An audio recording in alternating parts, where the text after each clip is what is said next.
Üks müüt on veel selline, et rikkus on lihtsalt üks õnnelik juhus. Ma lihtsalt sattusin õigesse meeskonda või mul oli lihtsalt üks õnnestunud investeering ja seda ongi vaja või mingisugust suurt lotovõitu. Et kui ma lihtsalt selle õnneliku juhuse otsa komistan, et siis ongi kõik väga hästi. Jällegi loomulikult see ei ole tõsi.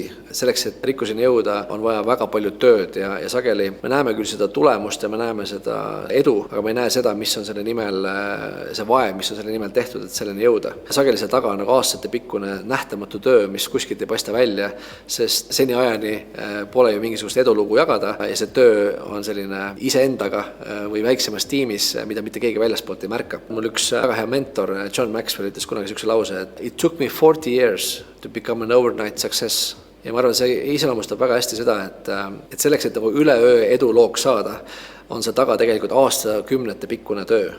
Ja see õnn ei ole sageli juhus. Õnn on tavaliselt see, kus ettevalmistus ja võimalused kohtuvad. Ehk siis, kui me oleme piisavalt hästi ettevalmistunud ja saanud piisavalt palju kogemusi, siis ühel hetkel me hakkame nägema ka võimalusi, mida teised inimesed ei märka, sest me lihtsalt oleme nii palju rohkem kogenud.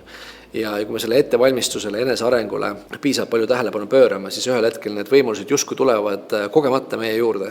Aga tegelikult me oleme ise need, kes need võimalused üles korjavad, kes märkavad need võimalusi ja mis siis ühel hetkel teistele inimestele tunduvad, et tal lihtsalt oli väga palju õnne.